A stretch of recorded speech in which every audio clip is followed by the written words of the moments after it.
Hello my dear students, Rainbow Classes के YouTube channel पर आप सभी का स्वागत है। इस चैनल पर मैं फिजिक्स, केमिस्ट्री के बोर्ड लेवल और आईटी जेई और नीट लेवल के सभी वीडियोस अपलोड करने वाला हूं। तो मैं आप सभी का हार्टली वेलकम करता हूं। प्लीज़ सपोर्ट करिए ताकि मैं ज़्यादा से ज़्यादा फुल एनर्जी के साथ आप सभी बच्चों के लिए बढ़िया से बढ़िया कंटेंट क्रिएट कर सकूं। हाँ, ये मैं वादा करता हूं कि हर वो चीज़ जो आपको कामयाब होने के लिए चाहिए I will provide on this channel. तो चलिए हम ज़्यादा समय खराब ना करते हुए स्टार्ट करते हैं। मेरा मानना है कि फालतू बातों में समय ज़्यादा खराब ना किया जाए और काम पे ज़्यादा ध्यान दिया जाए। और मैं सभी बच्चों से रिक्वेस्ट करूंगा कि जो भी बच्चे इस चैनल से जुड़ रहे हैं, सबसे पहले जो अभी तक मैंने इलेक्ट्रोस्टैटिक में पढ़ा रखा है उसको एक बार थोड़ा सा गो थ्रू बोलो। उससे क्या है कि थोड़ा सा कनेक्टिविटी बन जाएगा और मुझे आपको समझाना आसान हो जाएगा और आपके लिए भी समझना आसान हो जाएगा। तो अभी तक हम लोग पढ़ रहे थे कोशिश लो कि हाँ, एक बात लास्ट में कहना चाहूँगा कि आज की जो एग्जामिनेशन का ट्रेंड है, स्पेशली आईआईटी जेईई का और नीट का, that is specially NCERT based. मैं कहता हूँ सभी बच्चों को कहता हूँ मैं, ना इधर जाएं ना उधर जाएं, सीधे रास्ते पे जाएं। सीधे रास्ते का मतलब है कि जो एग्जाम में पूछा जाए ना वो पढ़ना है भाई।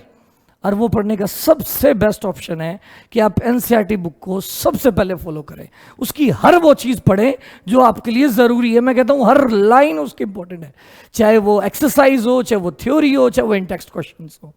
और मैं एक एक चीज़ इस क्लासेस में कवर करूंगा, बल्कि एक्स्ट्रा न्यूमेरिकल्स सब चीज़ें पढ़ाने के लिए हम अलग से सीरीज स्टार्ट करेंगे। लेकिन ये वाली जो सीरीज रहेगी इसमें हम कवर करेंगे एनसीईआरटी का सिलेबस कंप्लीट, जो बोर्ड लेवल पे भी जरूरी है, नीट लेवल पे भी जरूरी है, मेंस के लिए भी जरूरी है। तो स्टार्ट करते हैं समय खराब ना करते हुए। कल हम लोगों ने शीट का फील्ड निकालना सीखा था, आज हम सीखेंगे electric field due to a shell. Shell को या होलो स्फीयर को, तो electric field due to a shell. Shell का मतलब है जैसे कि मान लीजिए कि एक प्लास्टिक की बॉल है जो अंदर से खोखली है और उस सारी के ऊपर चार्ज फैला हुआ है। ये आपको दिया है। सबसे पहले ना सवाल, किसी भी क्वेश्चन का सॉल्यूशन समझने से पहले फिजिक्स में पहली बात तो कोई थ्योरी नहीं होती है, हर बात एक प्रॉब्लम होती है। अगर हम उसका सॉल्यूशन जानना चाहते हैं तो सबसे पहले जानना जरूरी है प्रॉब्लम क्या है। तो प्रॉब्लम ये है बच्चों कि एक शेल है जिसके ऊपर क्यू चार्ज है, उसकी रेडियस कैपिटल आर है और सवाल ये कि शेल के सेंटर से आर दूरी पर पॉइंट लो। आर दूरी पर पॉइंट तो तीन तरह से लिया जा सकता है। पहला केस है कि हम बाहर ले ले, दूसरा केस है कि हम ऊपर ले ले, तीसरा केस है कि हम अंदर ले ले। तो तीनों ही केस में आपको फील्ड निकाल के दिखाना है। यानी कौन कौन से तीन केस?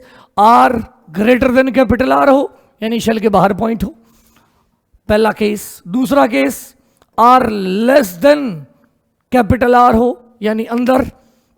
दूसरा नहीं, इसको हम तीसरा बनाएंगे। पहले हम दूसरे नंबर पे करेंगे R equal to capital R, मतलब शेल के ऊपर। और तीसरा केस होगा R less than capital R, मतलब शेल के अंदर यहां कोई पॉइंट। तो इन तीन जगहों पे फील्ड निकालेंगे। चलिए शुरू करते हैं। पहला केस है कि ये शेल हमें गिवन है और यहां बना लेता हूं, ये शेल है और हमसे कहा गया है कि शेल के ऊपर, सारी के ऊपर क्यू चार्ज फैला हुआ है। कैपिटल आर इसकी रेडियस है। तो इसका पहले तो फील्ड सोचो बेटा कैसा है। इसका फील्ड होगा रेडियली आउटवर्ड, इधर इधर, इस तरफ इधर होगा, इधर इधर होगा, इधर इधर होगा, इधर इधर होगा, इस तरफ होगा और इस तरफ होगा। रेडियली आउटवर्ड, सेंटर से बाहर की तरफ, सेंटर से बाहर, सेंटर से बाहर, हर जगह। तो हमें फील्ड निकाल के दिखाना है सेंटर से आर दूरी पर बाहर point, R greater than capital R. तो सबसे पहला काम क्या करेंगे? सबसे पहले गॉसियन सरफेस मानेंगे। गॉसियन लॉ लगाना है और गॉसियन लॉ लगा के हमें फील्ड निकालना है। तो सबसे पहले हम मानेंगे गॉसियन सरफेस।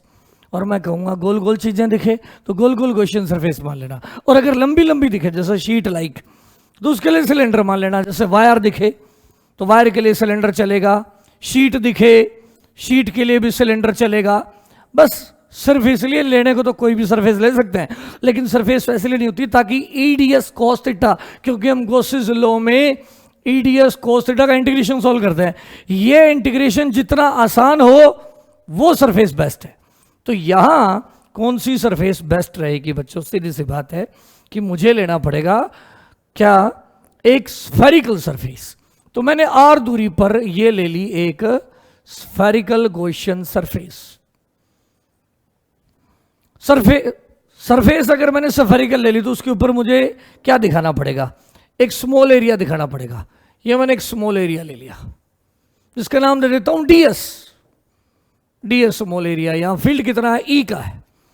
तो गॉसेस लॉ कहता है कि फ्लक्स का फार्मूला क्या है? फ्लक्स का फार्मूला है E ds कोस थीटा का इंटीग्रेशन, और वो बराबर होता है किसके?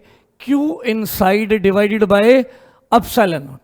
हमें दो चीजें पुट करनी है, पहली तो ये पुट सॉल्व करनी है और दूसरी ये Q inside bye epsilon not put करना है। मतलब लेफ्ट की टर्म पुट करनी है और राइट की टर्म पुट करनी है। तो देखिए कैसे करेंगे। पहली बात ये E क्या, कहां का E है? जहां आपने ds लिया है ना, उस ds के ऊपर जो फील्ड है वो E है यहां। और ये E जो है वो इन सारे चार्जेस की वजह से है। मतलब इस चार्ज का इधर है, इसका इधर है, इसका इधर है, सारे चार्जेस का जो वेक्टर जोड़ है वो E है। तो वो E, एक बात देखिए आप लोग, सेंटर से अगर हम ये r दूरी लें तो ये पॉइंट भी r दूरी पर है, तो ये भी तो r दूरी पर है, ये भी r दूरी पर है, ये भी r दूरी पर है। मतलब सारे पॉइंट सेम दूरी पर है।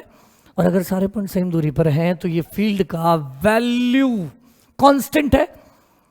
मैं ये नहीं कह रहा कि फील्ड कांस्टेंट है, फील्ड तो वेरिएबल है, यहां ज्यादा है, यहां कम है, यहां और कम है। लेकिन जो स्फीयर हमने माना है, जो हमारी गॉसियन सरफेस है, उसके सारे बिंदुओं के ऊपर फील्ड का वैल्यू सेम है। और अगर फील्ड का वैल्यू सेम है तो ये जो E है वो इंटीग्रेशन से बाहर आ जाएगा। और अगर ये इंटीग्रेशन से बाहर आ गया तो बच गया ds और कोस थीटा। अब थीटा भी देखें, थीटा है E वेक्टर और ds के बीच का एंगल।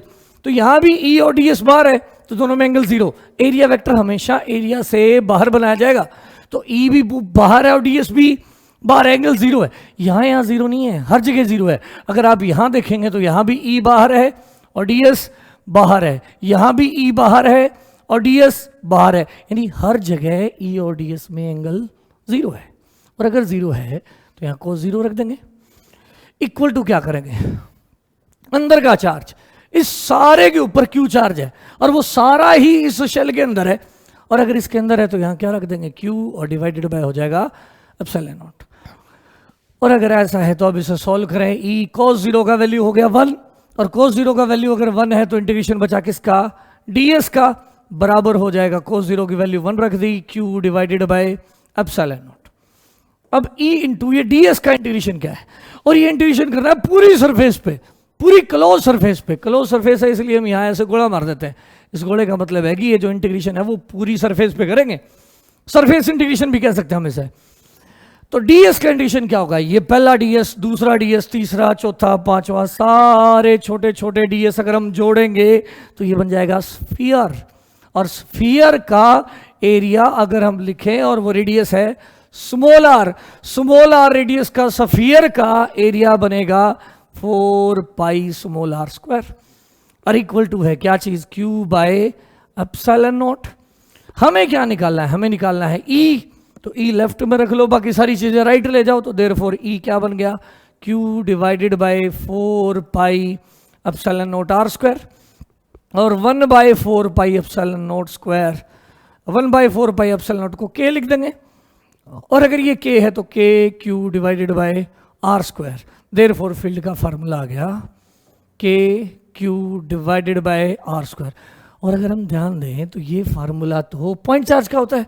इसका मतलब है बाहर वाले पॉइंट्स के लिए शेल यूं बिहेव करती है जैसे कि वो शेल ना होकर, शेल बाहर वाले पॉइंट के लिए यूं बिहेव करती है जैसे कि वो शेल ना होकर एक पॉइंट चार्ज हो। क्या हो? Point charge. यानी हम ये सारा चार्ज सेंटर पे मान सकते हैं और सेंटर पे मान के r दूरी का क्या लिख सकते हैं? फील्ड लिख सकते हैं। तो ये तो हो गया बाहर का फील्ड। तो बाहर का फील्ड दिख रहा है कि दूरी के साथ इनवर्सली है, यानी दूरी बढ़ती जाएगी, फील्ड घटता जाएगा। अब बात करते हैं कि अगर हमें शेल के ऊपर फील्ड निकालना हो, शेल के ऊपर, तो कैसे निकालेंगे? देखिए, शेल के ऊपर निकालना हो तो case 2 r equal to capital R हो जाए तो ये शेल है और हमें शेल के जस्ट ऊपर फील्ड निकालना है,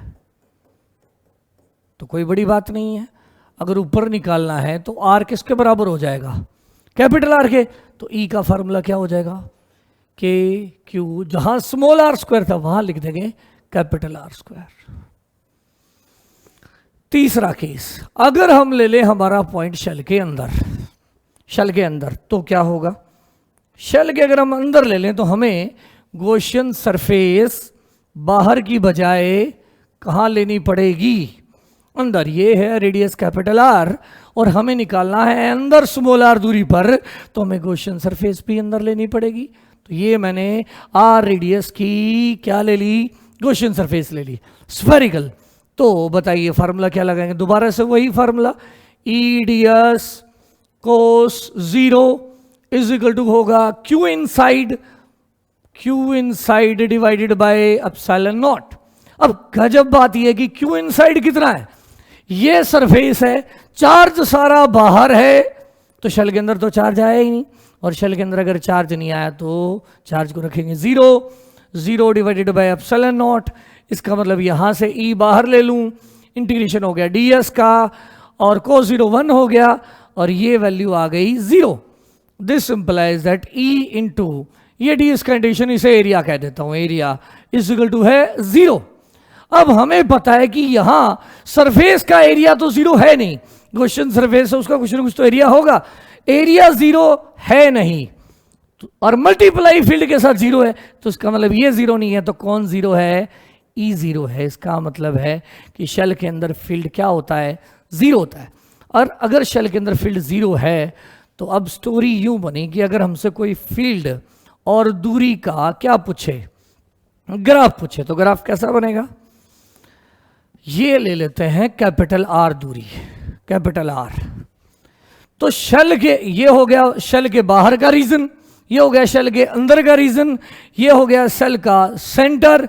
तो सेंटर से लेकर कैपिटल आर दूरी तक, सेंटर से लेकर कैपिटल आर दूरी, मतलब शेल के अंदर वाले सारे पॉइंट्स, उनके ऊपर फील्ड रहेगा 0।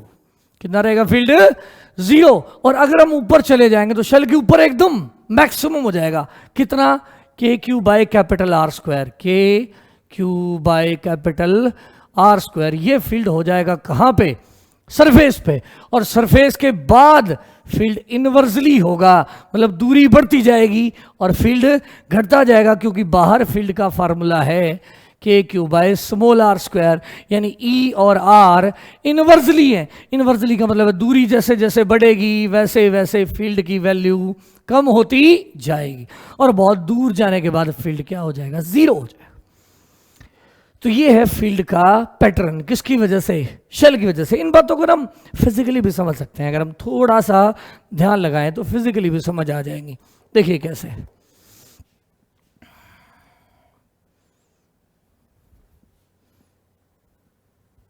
देखिए अगर हम इस बात को फिजिकली समझें, अब तक की बात में क्या समझ आया हमें, कि शेल बाहर तो यूं बिहेव करती है जैसे कि वो पॉइंट चार्ज हो, और बाहर उसके फील्ड का फार्मूला है K Q by small R square, और अंदर यहां जितने भी पॉइंट है ये वाले, इन सारे पॉइंट के ऊपर फील्ड क्या है, 0 है। ये बात हम अगर थोड़ा सा दिमाग लगाएं तो फिजिकली भी समझ आ जाएगी। देखिए कैसे, इस शेल को आप पहले सेंटर को सोचते हैं, सेंटर पे फील्ड 0 कैसे है ये सोचते हैं, ये सारे के ऊपर प्लस चार्ज है।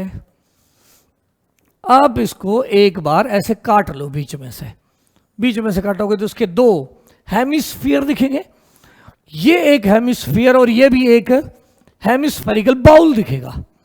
तो इस पूरे कटोरे का जो फील्ड है, ऊपर वाले कटोरे का, वो फील्ड आएगा नीचे की तरफ। और अगर हम देखें इस वाले नीचे वाले कटोरे का फील्ड, तो ये जाएगा ऊपर की तरफ, और दोनों की वैल्यू इक्वल होंगी, और इक्वल होंगी तो कट जाएंगे, और नेट फील्ड क्या आ जाएगा, 0। आप कहोगे सर चलो समझ आ गया, सेंटर पे तो समझ आ गई बात, लेकिन अगर हम थोड़ा सा पॉइंट कहाँ ले ले, यहाँ ऊपर ले ले तो कोई बात नहीं। अगर आप ऊपर ले लेते हैं तो ऐसे काट लो इसको, अब भी 2 बॉल बन जाएंगे, एक ये ऊपर वाला और एक ये नीचे वाला। इस बड़े वाले का फील्ड कहाँ जाएगा, देखिए बड़े वाले का सेंटर के ऊपर फील्ड होगा ऊपर की तरफ, और इस छोटे वाले का फील्ड होगा, जो कि मैं अलग कलर से दिखा रहा हूं, देखो देखो, नीचे की तरफ। आप कहोगे सर इसका तो ये ज़्यादा चार्जेस है, ज़्यादा चार्जेस तो ज़्यादा होना चाहिए। नहीं नहीं नहीं, ये साइड चार्जेस ज़्यादा है तो डिस्टेंसेस भी क्या है, ज़्यादा है, और डिस्टेंस ज़्यादा होने से फील्ड कम हो जाएगा। इसके चार्जेस कम है पर डिस्टेंस भी तो कम है, इसलिए इसका फील्ड छोटे वाले का जितना फील्ड नीचे बढ़ेगा, बड़े वाले का उतना ही ऊपर बढ़ेगा, और टोटल फील्ड क्या हो जाएगा, 0। तो इस पॉइंट के ऊपर भी फील्ड क्या आएगा, 0 आएगा। इवन अगर हम शेल को ऐसे काट दें, यहां ले लें एक पॉइंट, तो भी इस बड़े वाले का ऊपर जाएगा और इस छोटे वाले पोर्शन का नीचे आएगा, और नेट फील्ड 0 आ जाएगा। इवन आप और कहीं भी ले लें, जैसे आप कहें सर यहां प्रूव करो, यहां प्रूव करो, तो ऐसे सोच लो, इसको ऐसे काट लो, ये वाला बड़े वाला जो पोर्शन है, ये वाला पोर्शन, इसका फील्ड सारे बड़े वाले कटोरे का फील्ड राइट में चला जाएगा, और इस छोटे वाले का फील्ड जो है वो लेफ्ट में चला जाएगा, और टोटल फील्ड हो जाएगा 0। इसका मतलब है शेल के अंदर कोई भी पॉइंट कहीं भी लिया जाए, उसके ऊपर फील्ड जो होता है अंदर 0 होता है। उम्मीद है आपको ये बात समझ आ गई होगी। अगली बात करते हैं, इस पर 2 छोटी छोटी प्रॉब्लम्स डिस्कस करते हैं। एक एग्जांपल तो ज़रूरी है, फिजिक्स समझना तो एक सवाल तो बनता है इस बात के ऊपर। क्या सवाल है, देखिए सवाल ये कि एक शेल है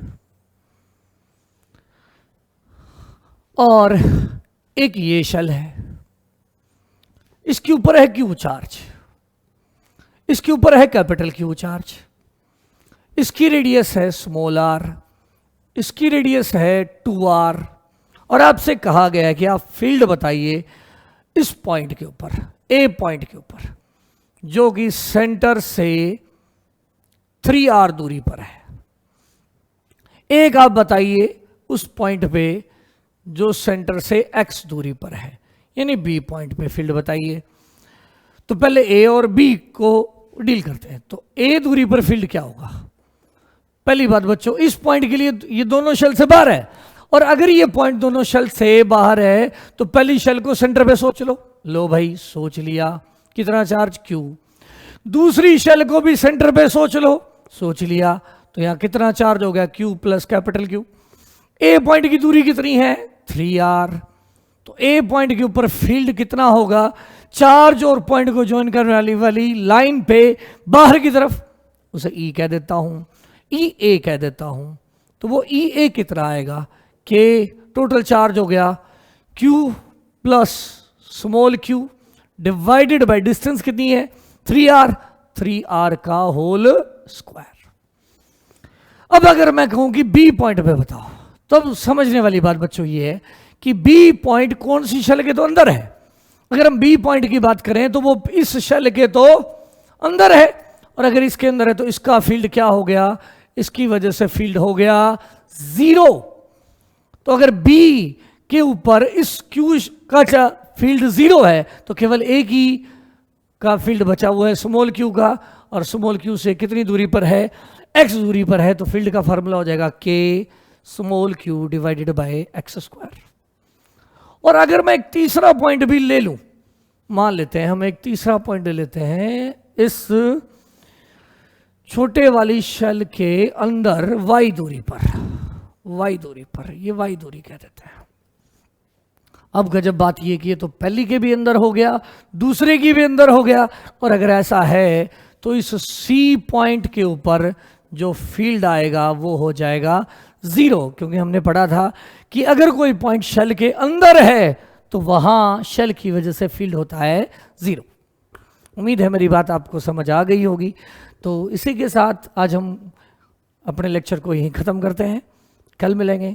thank you, have a good day.